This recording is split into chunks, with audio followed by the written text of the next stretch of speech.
Students, chapter 3 structural organisation इन animals.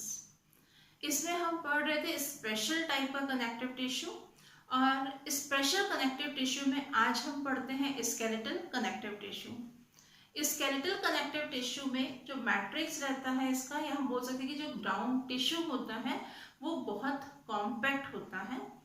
इस skeletal connective tissue में हम पढ़ते हैं बोन को और कार्टिलेज को। तो सबसे पहले हम स्टार्ट करते हैं बोन को। देखते हैं हम कि सिंपल बोन का स्ट्रक्चर जो रहता है वो कैसा होता है। यहाँ पर बोन का स्ट्रक्चर जो होगा वो कुछ इस तरह से हम देखेंगे, ड्रॉ कर सकते हैं इसको।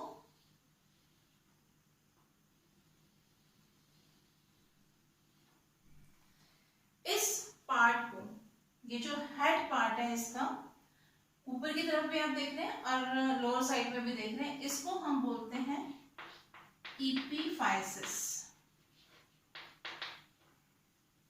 जो शेफ्ट लाइक स्ट्रक्चर है, यानी कि सेंटर का जो पार्ट रहता है, बीच का जो पार्ट है, इसको हम बोलते हैं डायफाइसिस। इसमें एक कैविटी होती है यहाँ पर, जिसमें येलो कलर का टिश्यू,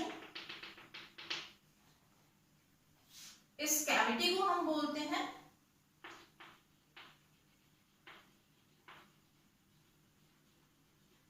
बोन मैरो कैविटी। और इसमें जो टिश्यू है वो है येलो बोन मैरो।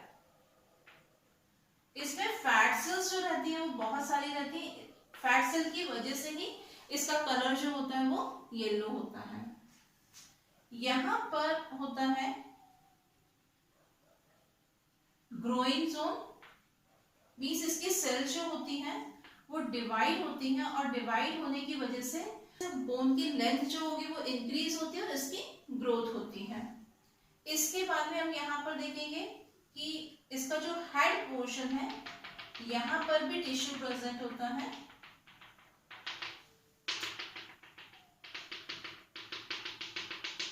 इस टिश्यू को हम बोलते हैं रेड बोन मैरो।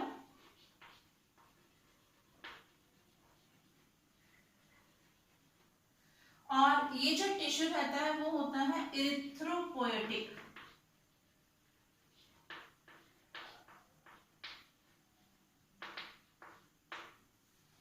क्या होता है इरिथ्रोपोएटिक का मीनिंग होता है कि ये बनाता है आरबीसीज को, डब्ल्यूबीसीज को, जो प्लेटलेट्स होती हैं उसका फॉर्मेशन कौन करता है? रेड बोन मैरो करता है। इसीलिए इसको कहा जाता है इरिथ्रोपोएटिक इन नेचर। इसके बाद में हम यहाँ पर देखेंगे कि ये जो हेड रहता है, यहाँ पर हेड के ऊपर कुशन लाइक कार्टिलेजिनस कवरिंग होती है, या हम बोल सकते हैं ये कार्टिलेज की पैडिंग होती है यहाँ पर।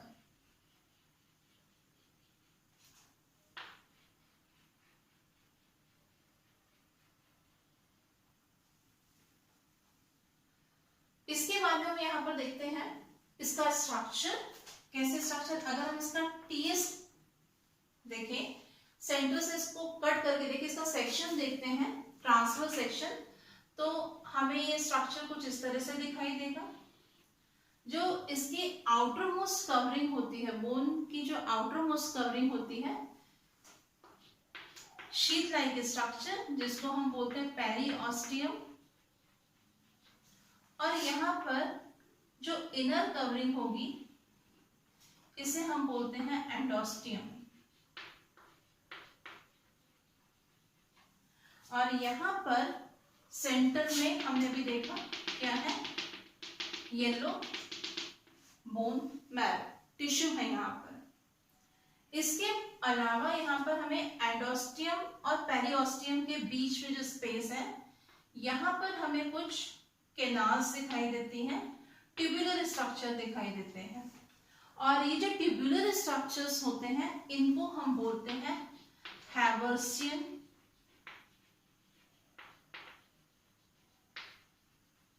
केनाल होते हैं।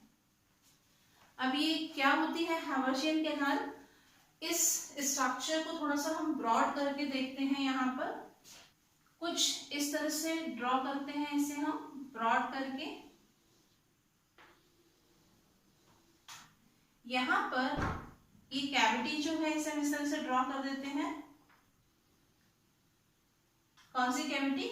येलो बोन मैरो कैविटी जो है, जिसमें येलो बोन मैरो था। तो इसके साथ में हम देखते हैं कि ये जो हैवर्शियन कैनाल है वो किस तरह से होते हैं, जो बोन रहती है उसकी लेंथ में लॉन्गिट्यूडनली ये क्या करते हैं, रन करते हैं।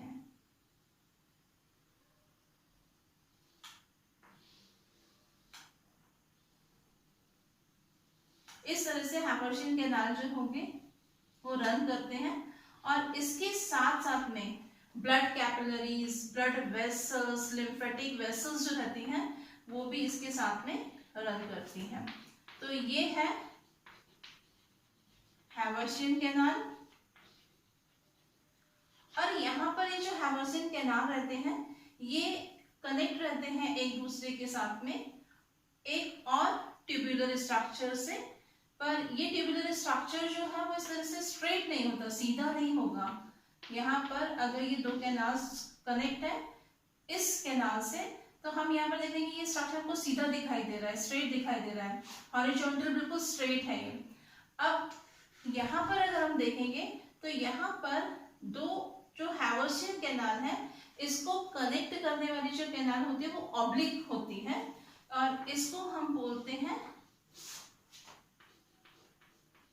वॉकमैन्स कैनाल।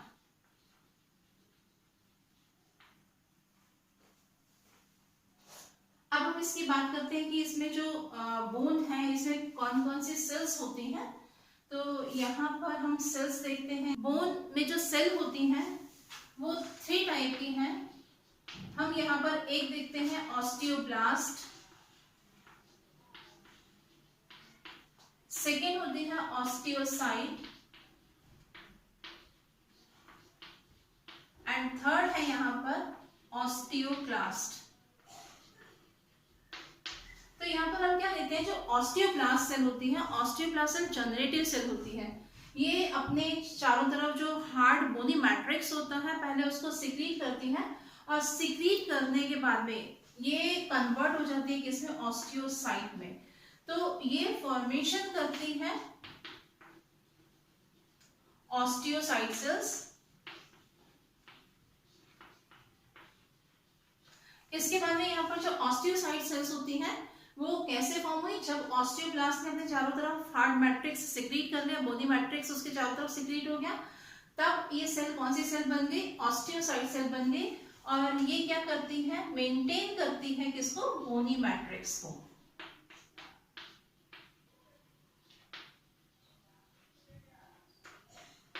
और थर्ड टाइप की सेल्स जो है वो ऑस्टियोक्लास्ट सेल है। ऑस्टियोक्लास्ट सेल जो है जैसे ईटिंग सेल होती है, जब इन सेल की डेथ होती है तो ये क्या करती है, इसको रिमूव कर देती है। तो यहाँ पर इसका काम क्या है, रिमूव डेड सेल।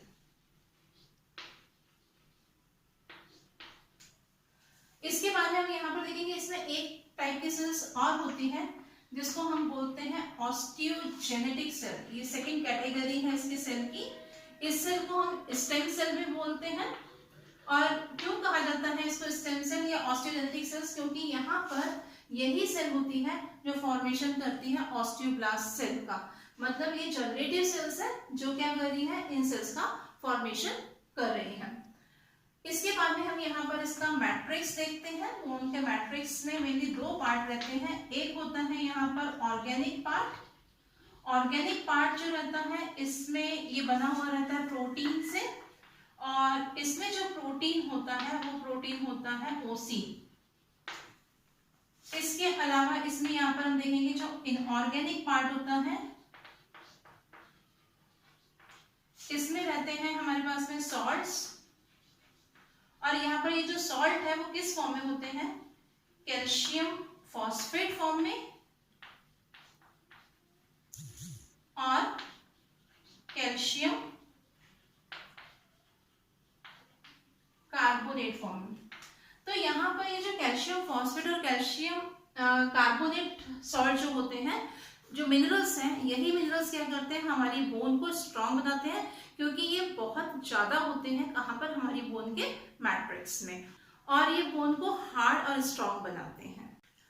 अभी हमने जब बोन का स्ट्रक्चर देखा और उसका सेक्शन काटा था, तब हमने यहाँ पर देखा था कि हमें दो कवरिंग दिखाई दे रही थी। आउटर मोस्ट कवरिंग जो थी, शीट जो थी, इसे हमने कहा था पेरिओस्टियम,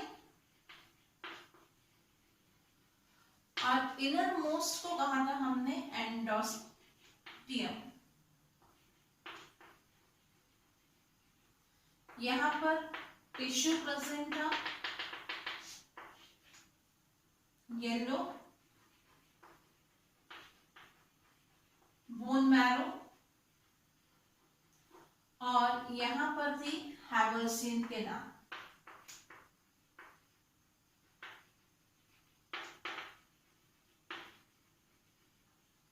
तो अब हम इस स्ट्रक्चर को, इतने पार्ट के स्ट्रक्चर को देखते हैं एनलार्ज करके थोड़ा सा। तो यहाँ पर देखिए क्या होता है, आउटर मोस्ट कवरिंग जो है, जिसे हमने क्या नाम दिया है, पेरिओस्टियम, ये फाइब्रस टिश्यू की बनी हुई रहती है, कुछ इस तरह से फाइब्रस टिश्यू की बनी हुई है ये पेरिओस्टियम, और इनर एंडोस्टियम, ये भी फाइब्रस टिश्यू की बनी हुई है।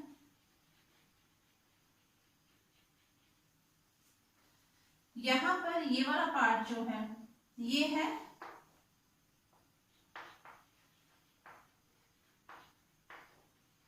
येलो बोन मैरो, और हम बोल सकते हैं बोन मैरो कैविटी।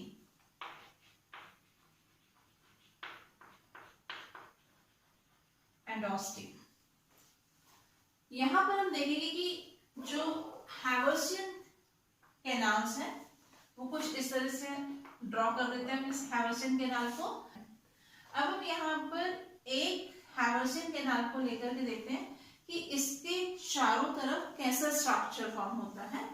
तो यहाँ पर जो हैवर्सियन कैनाल होती है, ये जो हैवर्सियन कैनाल होती है, इसके चारों तरफ बोन मैट्रिक्स जो होता है वो हार्ड होने लगता है, और यहाँ पर फॉर्मेशन होता है कॉन्सेंट्रिक रिंग्स का। इस तरह से यहाँ पर कॉन्सेंट्रिक रिंग का फॉर्मेशन होता है।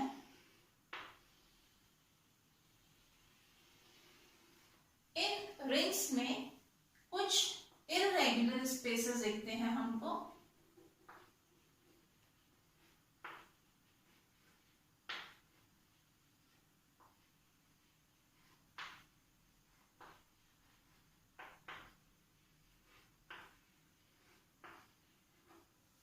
इन स्पेसेस को हम बोलते हैं लैक्यूनाe।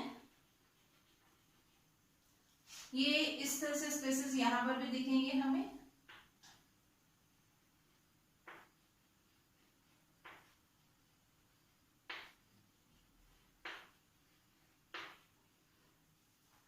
ये जो लैक्यूनी है, ये एक दूसरे के साथ में कनेक्ट रहते हैं ट्यूबुलर स्ट्रक्चर से।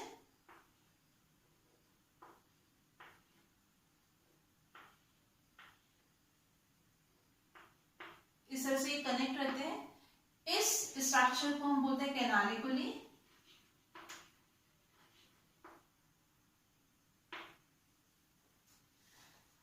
सेम ऐसे ही यहाँ पर ये कनेक्ट है एक दूसरे से, यहाँ पर भी ये कनेक्ट होते हैं कैनालिकुली से की हेल्प से। अब यहाँ पर क्या देखते हैं कि कॉन्सेंट्रिक रिंग्स जो है, यहाँ पर जो इररेगुलर स्पेसेस है, लैक्यूनी है, कैनालिकुली से कनेक्ट है, इसको हम बोलते हैं कॉन्सेंट्रिक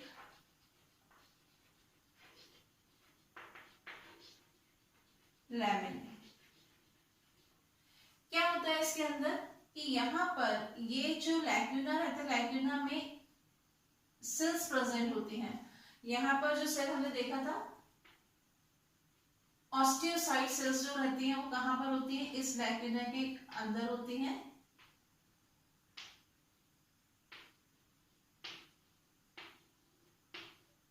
यहाँ पर भी ये सेल्स है ऑस्टियोसाइट। ये जो ऑस्टियोसाइट सेल रहते हैं ये कुछ इस तरह से इरेगुलर इसके प्रोसेसेस रहते हैं और ये अपने से साथ वाली सेल जो रहती है इससे कुछ इस स्ट्रक्चर से कनेक्ट रहती है, अपने प्रोसेसेस से ये कनेक्ट रहती हैं। तो ये प्रोसेसेस कहाँ से एक दूसरे को जोड़ते हैं, ये प्रोसेसेस कैनालिकुली जो रहता है, जैसे यहाँ पर ये सेल है और ये कैनालिकुली है, कैनालिकुली के साथ में ही इसके प्रोसेस जो है वो होते हुए कहाँ पर आएंगे, पास वाली सेल से आएंगे, इसको एक दूसरे को कनेक्ट करेंगे।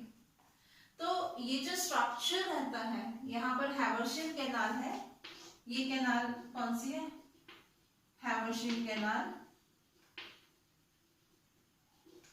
इसमें लैक्यूना, लैक्यूना के अंदर ऑस्टियोसाइट सेल्स, ये कॉन्सेंट्रिक लैमेली। तो ये जो एक स्ट्रक्चर है इसको हम बोलते हैं हैवर्शियन सिस्टम।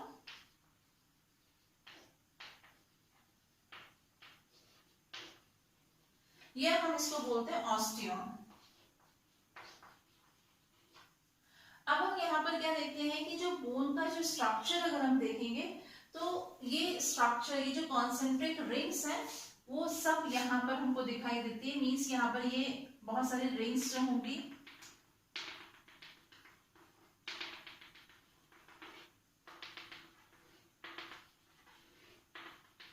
ये रिंग्स एक्चुअली क्या है, यहाँ पर बहुत सारे लैमिना जो हैं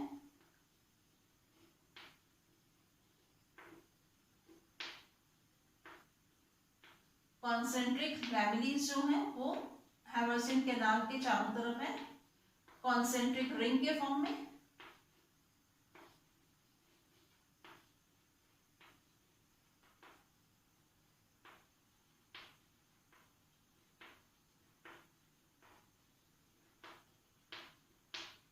तो यहाँ पर ये कॉन्सेंट्रिक रिंग यानी कि ये जो स्ट्रक्चर है सिंगल स्ट्रक्चर बनाया था, ऐसा ही ये पूरा का पूरा स्ट्रक्चर जो होगा वो हमको पूरी बोन में दिखाई देगा। तो हम यहाँ पर देखते हैं कि कुछ इस तरह से बहुत सारी हैवर्शियन कैनाल, यहाँ पर कॉन्सेंट्रिक रिंग प्रेजेंट है।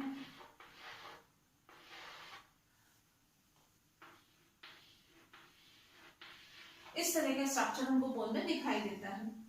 इसके अलावा हम यहाँ पर देखेंगे कि ये जो पेरिफेरी साइड रहता है, पेरिओस्टियम जो मेम्ब्रेन है, यहाँ पर सेल्स होती हैं। ये सेल्स जो है ऑस्टियोब्लास्ट सेल्स होती हैं।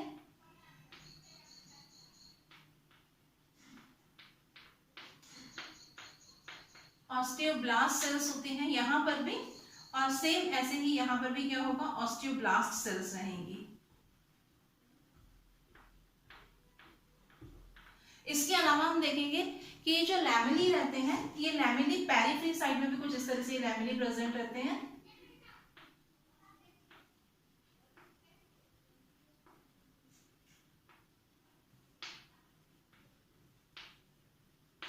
इनको हम बोलते हैं पेरिफेरल लैमेली।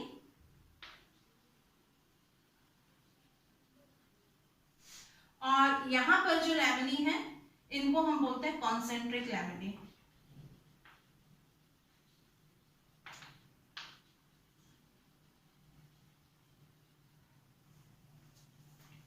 इसके बाद में हम यहाँ पर क्या देखेंगे, ये जो बीच में स्पेस रहता है, इस स्पेस के बीच में भी बहुत सारे लैमेलीज रहते हैं।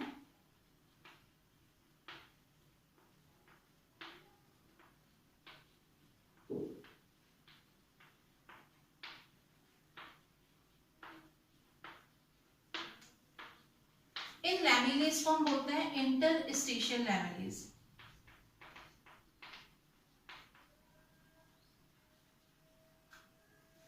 तो यहाँ पर हम देखेंगे 3 टाइप के लैमेली हो गए, कॉन्सेंट्रिक लैमेलीज, इंटरस्टिशियल लैमेलीज एंड पेरिफेरल लैमेलीज। इसके अलावा हम यहाँ पर क्या देखेंगे कि इसमें क्या प्रेजेंट होगा, यहाँ पर ब्लड वेसल्स प्रेजेंट होंगी, नर्व फाइबर प्रेजेंट होते हैं जो इस टिश्यू को नरिशमेंट प्रोवाइड करने का काम करते हैं।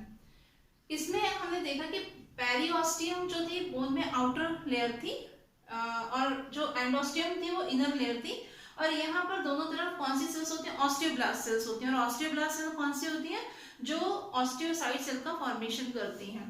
तो यहाँ पर जो फॉर्मेशन होता है इन सेल्स का दोनों डायरेक्शन में हो रहा है, मतलब यहाँ पर भी ग्रोथ हो रही है और इस तरफ भी ग्रोथ हो रही है। तो बोन की जो ग्रोथ होती है वो ग्रोथ होती है यहाँ पर बाय डायरेक्शनल, मीन्स दोनों साइड इसकी ग्रोथ हो रही है।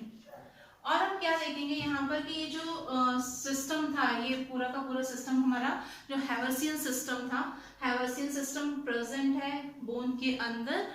इस तरह के जो कॉन्सेंट्रिक रिंग के फॉर्म में लैमिनीज प्रेजेंट है, हैवर्सियन सिस्टम प्रेजेंट है।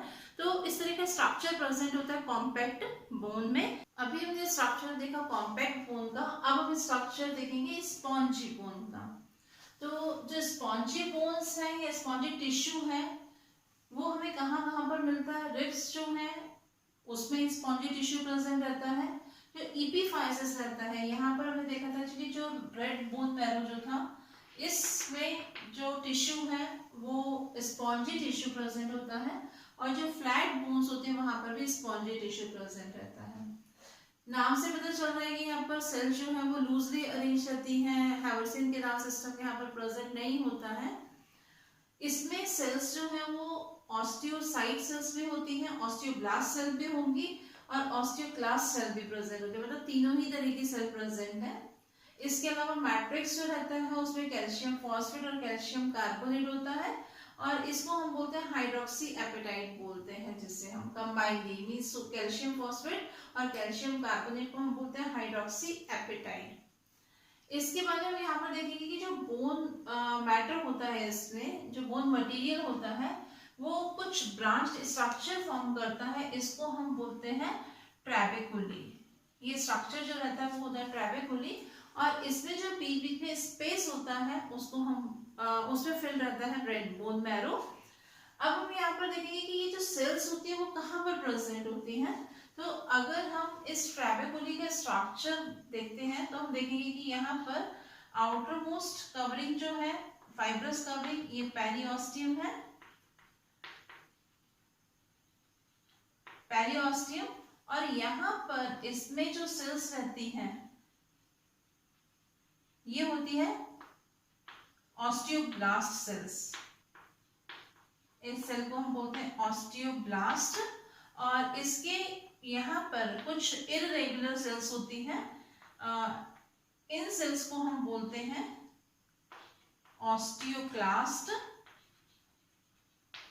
और ये जो ऑस्टियोब्लास्ट है, जब अपने चारों तरफ हमने पढ़ा था कि क्या करती है, बोन मटेरियल को सिक्रीट करती है। तो जब ये बोन मटेरियल को सिक्रीट करती है, बोन मटेरियल इसके चारों तरफ, और किसका फॉर्मेशन करते हैं, ये ऑस्टियोसाइट का फॉर्मेशन करती है।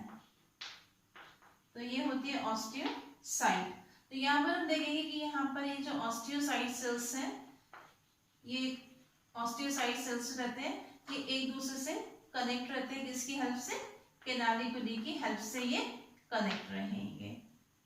तो यहाँ पर हम क्या देखेंगे कि यहाँ पर किसी भी तरह का जो हैवर्सियन सिस्टम था, कॉम्पैक्ट सिस्टम, वो प्रेजेंट नहीं है, इसीलिए ये बोन्स जो होती है वो कैसी होती है, स्पॉन्जी बोन्स होती है। स्केलेटल टिश्यू का second type cartilage. Cartilage tissue flexible and soft tissue होता है कंपैरेटिवली बोन के। ये जो कार्टिलेजनस फिशेस होती हैं उनको स्ट्रेंथ प्रोवाइड करता है उनकी बॉडी को, और साथ ही जो वर्टिब्रेट्स ऑर्गेनिज्म रहते हैं उनकी बॉडी में एम्ब्रियोनल फॉर्म में ये बनाता है एंडोस्केलेटन को। ऑसिफिकेशन एंड सॉल्ट डिपोजिशन के बाद में ये कार्टिलेज जो होता है वो बोनी स्ट्रक्चर में कन्वर्ट हो जाता है। तो हम देखते हैं कि इसका स्ट्रक्चर किस तरह से रहता है। आपको मालूम है कि जो कार्टिलेज है वो एक तरह का कनेक्टिव टिश्यू है, तो इसमें क्या होगा, यहाँ पर सेल्स होंगी। तो यहाँ पर कौन कौन सी सेल्स होती हैं, इनकी जो सेल्स रहती हैं उसको हम बोलते हैं कॉन्ड्रोब्लास्ट सेल। सेकेंड टाइप की जो सेल होती है इसमें वो होती है कॉन्ड्रोसाइट सेल। और यहाँ पर इसमें जो मैट्रिक्स रहता है, इसका मैट्रिक्स जो होगा वो रबरी होता है, रबर लाइक होता है इसका मैट्रिक्स। इसके बाद हम देखेंगे कि इसके मैट्रिक्स में प्रेजेंट होता है फाइबर। अब यहाँ पर जो कि फाइबर प्रेजेंट है, तो फाइबर को सिक्रीट करने वाली भी सेल्स होंगी यहाँ पर, तो उन सेल्स को हम क्या बोलते हैं, फाइब्रोब्लास्ट सेल बोलते हैं। और इसके अलावा जो मैट्रिक्स का मेन पार्ट होता है वो कौन बनाता है, कॉन्ड्रोइटिन फॉस्फेट जो रहता है वो इसके मेन पार्ट को बनाता है। अब हम इसका स्ट्रक्चर देखते हैं, कैसा होता है इसका स्ट्रक्चर। इसमें हम देखेंगे कार्टिलेज में जो आउटर मोस्ट कवरिंग होती है ये फाइब्रस टिश्यू की बनी है और इसको हम बोलते हैं पेरिकॉन्ड्रियम।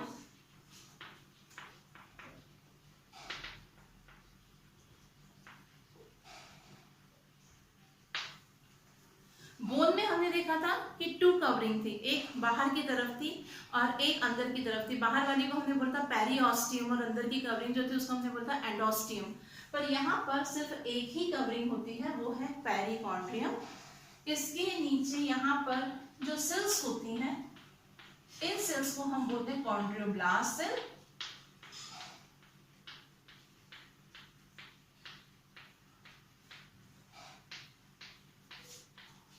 ये सेल्स है कॉन्ड्रियोब्लास्ट सेल। इसके बाद में जब ये कॉन्ड्रियोब्लास्ट सेल्स जो होती है अपने में से सिक्रीशन करती है मैट्रिक्स का, तो धीरे धीरे जब ये मैट्रिक्स का सिक्रीशन करेंगी तो यहाँ पर ये फॉर्म करेंगी कौन सी सेल्स को, कॉन्ड्रोसाइट सेल को सिक्रीट करती हैं ये। और ये जो कॉन्ड्रोसाइट सेल्स होती हैं ये सिंगल सेल भी हो सकती है, ये यहाँ पर हम देखेंगे ये 2-2 के ग्रुप में भी ये सेल्स हो सकती हैं, 3 के ग्रुप में भी हो सकती हैं, 2 के ग्रुप में भी हो सकती हैं। तो इस तरह से यहाँ पर ये कॉन्ड्रोसाइट सेल्स जो होती हैं वो अरेंज करती हैं। वो किससे फॉर्म हुई है कॉन्ड्रोसाइट सेल्स, कॉन्ड्रोब्लास्ट सेल से। जब इसने अपने चारों तरफ क्या किया, मैट्रिक्स का सिक्रीशन किया, तो उसके बाद में इसी से फॉर्मेशन होता है कॉन्ड्रोसाइट सेल का। यहाँ पर ये जो सेल्स रहते हैं एक फ्लूइड फिल्ड स्ट्रक्चर स्पेस में रहती है। इस स्ट्रक्चर को हम बोलते हैं लैक्यूना। ये फ्लूइड फिल्ड स्ट्रक्चर होता है, इसको हम बोलते हैं लैक्यूना। इसके बाद में यहाँ पर हम देखेंगे कि इसमें जो मैट्रिक्स रहता है, मैट्रिक्स इसमें आपको मिलेगा फाइबर। यहाँ पर जो फाइबर है उसको हम कैसे बनाते हैं, कैसे ड्रॉ करते हैं फाइबर को, कि फाइबर जो है वो 2 टाइप का है, collagen fibre and elastin fibre. तो जो कोलेजन फाइबर होता है आपको मालूम है कि हम इसको किस फॉर्म में बनाते हैं, बंडल्स के फॉर्म में बनाते हैं। अनब्रांच होता है ये फाइबर, तो इस तरह से आप इसको ड्रॉ कर सकते हैं फाइबर्स को। ये कोलेजन फाइबर है।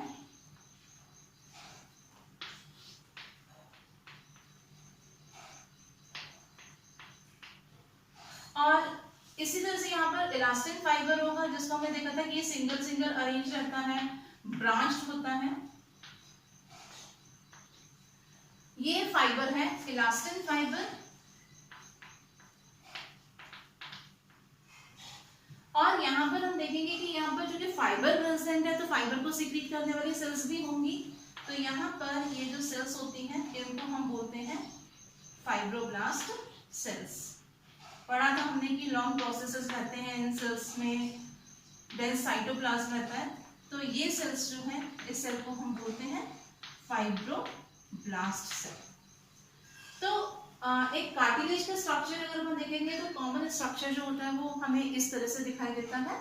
अब यहाँ पर ये जो मैट्रिक्स है, मैट्रिक्स में फाइबर्स जो हैं वो किस तरह से होते हैं, कैसे अरेंज्ड हैं, कौन कौन से फाइबर्स प्रेजेंट है, फाइबर है या नहीं है, इस बेस पर कार्टिलेज को 3 ग्रुप्स में डिवाइड किया गया। वो अभी हम देखते हैं, उसका स्ट्रक्चर पढ़ेंगे हम कि किस तरह से ये डिफरेंट मैट्रिक्स को लिए हुए रहते हैं। तो ये कॉमन स्ट्रक्चर है। इसके बाद में हम यहाँ पर देखेंगे कि इसमें आपने देखा कि पेरिकॉन्ड्रियम जो है वो एक सिंगल लेयर होती है। बोन्स में हमने देखा था कि जब ग्रोथ हो रही थी वो बाई डायरेक्शनल हो रही थी, ऊपर की साइड से भी हो रही थी और नीचे की साइड से भी ग्रोथ हो रही थी। तो यहाँ पर जो है वो ग्रोथ जो होती है सिर्फ एक ही साइड से होती है और इसीलिए कहा जाता है कि इसमें जो ग्रोथ है वो कौन सी ग्रोथ होती है, यूनिडायरेक्शनल ग्रोथ होती है इसमें।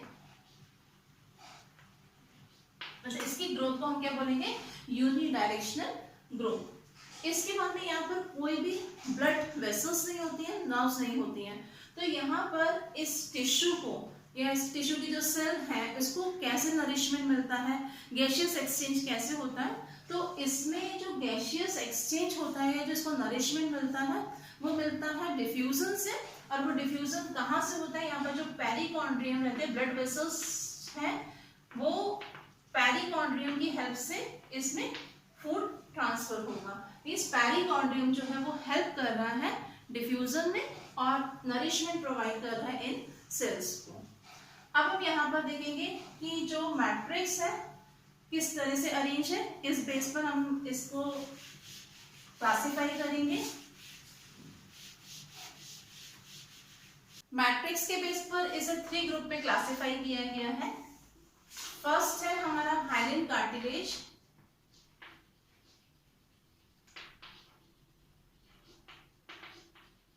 सेकेंड है फाइब्रो कार्टिलेज,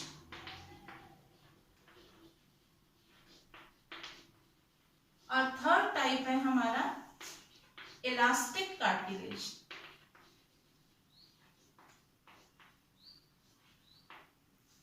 अब हम इन तीनों कार्टिलेज का स्ट्रक्चर देखते हैं। इनके स्ट्रक्चर में हम देखेंगे कि जो सेल होती है वो सब सेम टाइप की सेल्स ही रहती हैं।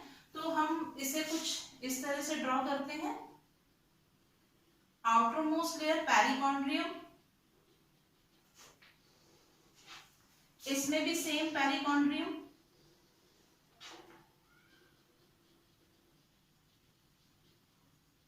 फाइब्रस टिश्यू की बनी हुई है, और यहाँ पर भी पेरिकॉन्ड्रियम, इसी तरह से आउटर मोस्ट लेयर जो है वो क्या है, पेरिकॉन्ड्रियम है, फाइब्रस कनेक्टिव टिश्यू की बनी हुई है लेयर। इसके बाद में यहाँ पर हम देखेंगे कि यहाँ पर हमने देखा था कि कॉन्ड्रोब्लास्ट सेल्स जो है वो भी सेम ऐसे ही रहेंगी। यहाँ पर कॉन्ड्रोब्लास्ट सेल की लेयर्स रहती हैं, इसमें भी कॉन्ड्रोब्लास्ट सेल सेम ऐसे ही।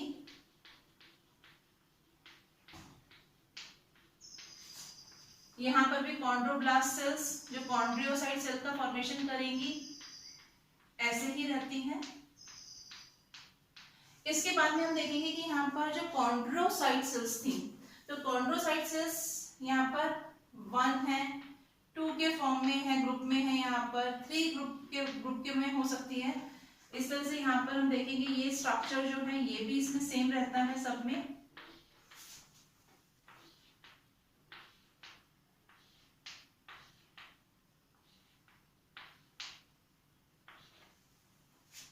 और ये जो सेल है अभी हमने देखा था कि एक फ्लूइड फिल्ड लैक्यूना में सिचुएटेड रहती है। तो यहाँ पर फ्लूइड फिल्ड लैक्यूना इन सेल्स जहां पर है ये,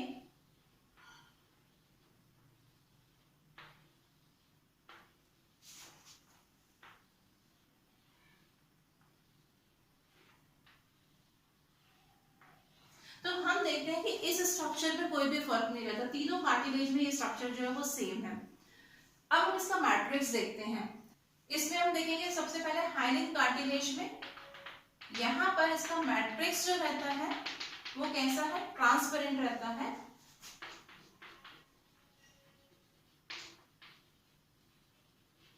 और यहाँ पर कोलेजन फाइबर जो रहते हैं वो बहुत कम होते हैं, इलास्टिन फाइबर जो रहेंगे वो बहुत कम होते हैं, ना के बराबर, नेग्लिजिबल होते हैं collagen fibre and elastin fibre. तो यहाँ पर जब फाइबर नहीं है तो फाइब्रोब्लास्ट सेल्स जो होती हैं वो भी क्या होती है, बहुत कम होती हैं। तो इस तरह से इसका जो मैट्रिक्स होता है वो कैसा होता है, ट्रांसपेरेंट होता है। फाइब्रो कार्टिलेज में हम देखते हैं कि यहाँ पर इसका जो मैट्रिक्स रहता है, इसके मैट्रिक्स में कोलेजन फाइबर्स जो रहते हैं वो बहुत ज्यादा रहते हैं। और आपको मालूम है कि कोलेजन फाइबर्स जो हैं वो बंडल्स के फॉर्म में रहते हैं, अनब्रांच रहते हैं, पहले हम लोग पढ़ चुके हैं इसको। तो यहाँ पर कोलेजन फाइबर जो है वो बहुत ज्यादा है इस कार्टिलेज में, फाइब्रो कार्टिलेज में। यहाँ पर चूंकि कोलेजन फाइबर बहुत ज्यादा है तो यहाँ पर क्या होगा, फाइब्रोब्लास्ट सेल्स भी होंगी। यहाँ पर इस तरह से फाइब्रोब्लास्ट सेल्स रहती हैं यहाँ पर।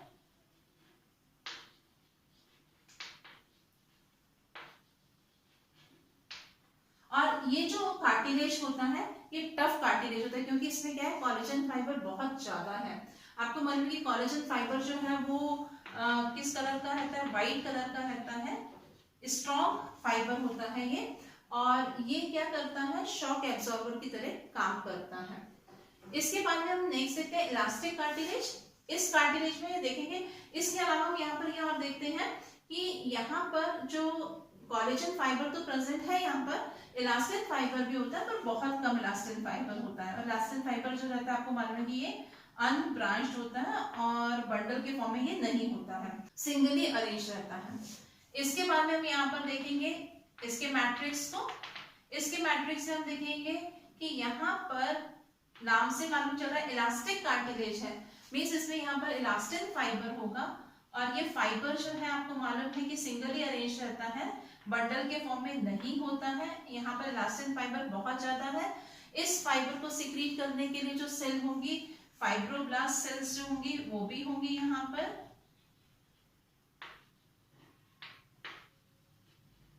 फाइब्रोब्लास्ट सेल्स प्रेजेंट होते हैं। यहाँ पर कोलेजन फाइबर है, लेकिन यहाँ पर कोलेजन फाइबर जो होगा वो बहुत कम होता है या नेग्लिजिबल। यहाँ पर कोलेजन फाइबर के कुछ बंडल्स प्रेजेंट होते हैं। तो यहाँ पर ज्यादा क्या है, इलास्टिन फाइबर है। तो हमने क्या देखा कि ये मैट्रिक्स के बेस पर अगर हम देखेंगे तो कार्टिलेज जो है वो डिफरेंट टाइप के हैं हमारे पास में, कि इनका कार्टिलेज, ये जो तीनों कार्टिलेज है इसमें हमने देखा कि इनका मैट्रिक्स जो रहता है वो डिफरेंट टाइप का है।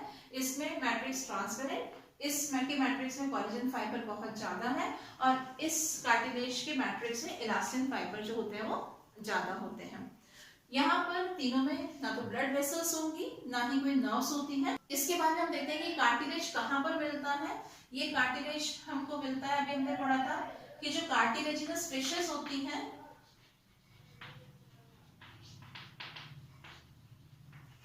एम्ब्रियो जो रहता है, एम्ब्रियोनिक फॉर्म में इसका स्केलेटल सिस्टम कौन बनाता है, एम्ब्रियोनल एंडोस्केलेटन फॉर्म करता है ये।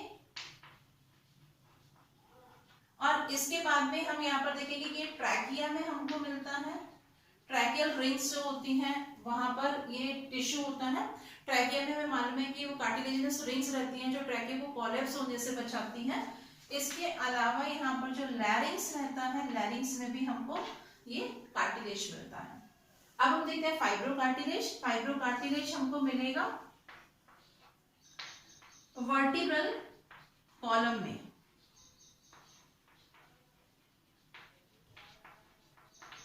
आपको मालूम है कि जो वर्टिब्री रहती है, हमारा वर्टिब्रल कॉलम है, उसमें जो छोटी छोटी बोन्स है वर्टिब्री रहती हैं, उनके बीच में एक कार्टिलेजिनस डिस्क होती है।